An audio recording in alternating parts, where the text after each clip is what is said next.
Go ahead. The reason African leaders are so quick to run to China for aid is because they are self-serving. And let me explain what I mean by this. When Mao Zedong, the liberator of China, took over, and I'm no fan, I'm giving an example. I don't believe you should have heroes of other races. So Fidel Castro is no hero. Che Guevara is no hero. Mao Zedong is no hero. Part of African fundamentalism is all heroes look like you. All of them. If they don't look like you, they're not a hero. And if you have a hero from another race, then you're basically practicing cultural imperialism against yourself. So what Mao Zedong did, he shut China's borders down.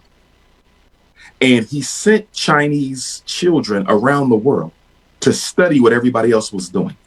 And China, which at the time was not known for manufacturing or producing much, over the next 30 years would have a renaissance, an economic renaissance, where now today China is the #1 producer of everything in the world. But here is where it's important. Mao Zedong initiated a cultural revolution. This is important. China's cultural revolution gave birth to the economic revolution. China's cultural revolution gave birth to the economic revolution. He made them study who they were as Chinese. He made the artists produce a Chinese cultural renaissance. They wrote books. They did plays, art. He sold the Chinese to themselves. And once he got the Chinese proud enough to be Chinese, they were now able to give birth to the economic renaissance that put China where it is today. Now, Mao Zedong was no saint. He had his faults like all leaders did.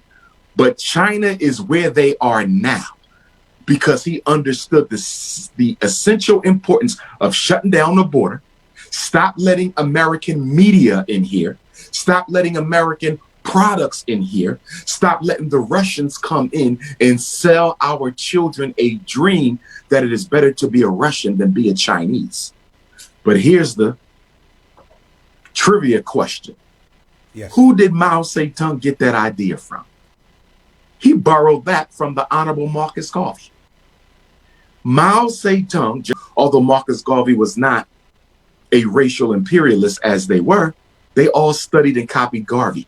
Mao Zedong took Garvey's program of selling the African to himself first, which gave birth to the Black Star Line and gave birth to the African Factories Corporation and gave birth to the largest Black movement in modern history. And he took that and he built China with Garveyism.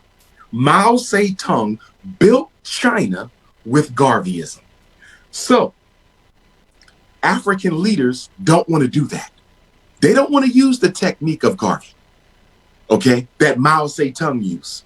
And Ho Chi Minh admitted he used it. Ho Chi Minh, the liberator of Vietnam, admitted that he studied Garvey. He admitted that he used the principles of Marcus Garvey to liberate Vietnam. So let me get this straight. The Chinese can use Garvey. The Vietnamese can use Garvey. Pan-Africanism. But African leaders don't want to do that because they're too lazy.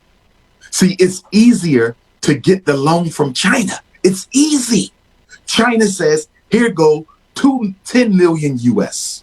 Ghana, Nigeria, Cote d'Ivoire, Botswana, Lesotho, Malawi, Kenya. Here's 10 million US. Let me make this point. Here's 10 million US.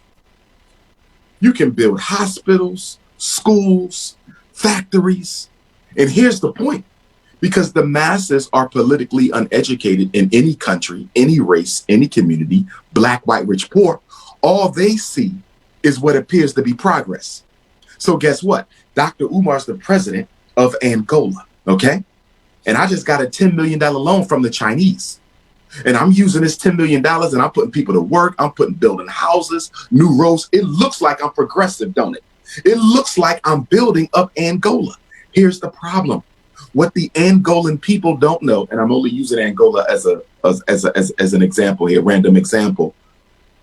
What the people don't know is your children and their children and their children are going to have to pay back the debt on the $10 million loan that the Chinese gave President Ifatunde, that I'm using to make your life so comfortable. But while your life is being made comfortable, your great-grandchildren will be paying off this loan to the Chinese for the next 250 years. So then you mean to tell me, you mean to tell us that the debt, the loan, is just a way to lock the continent totally down and put it in their pocket?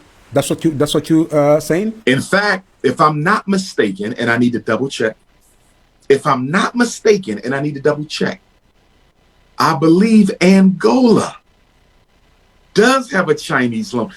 Isn't it? I need to double check. Is probably the number one or number two Chinese,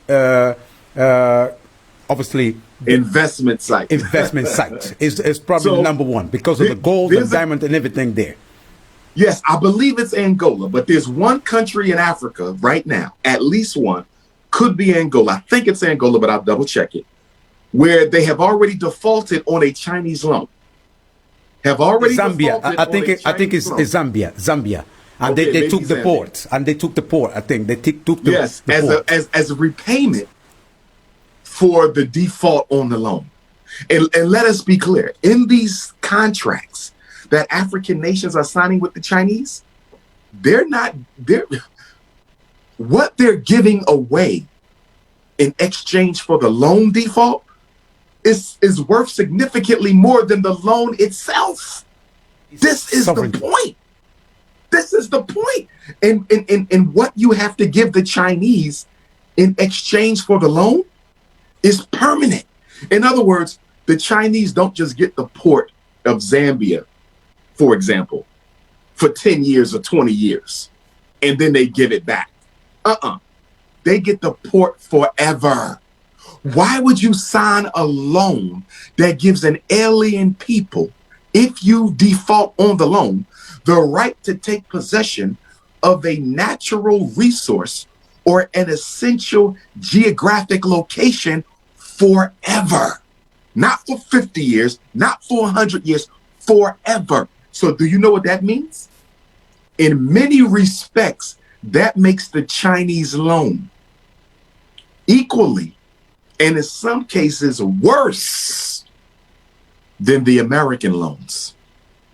And I'm not putting loan against loan because we shouldn't be taking none of them. I want to be clear. Foreign aid is killing the African continent. Foreign aid is a noose around the neck of Africa. And every time you get another loan, the noose gets pulled tighter and tighter. I like to compare it to drinking seawater. You're really thirsty, and the only water around is the salt water. And you drink it at first and you feel a little bit better. And then, but it makes you thirstier. So you think you drink some more seawater, and you drink some more seawater, and before you know it, you're dead.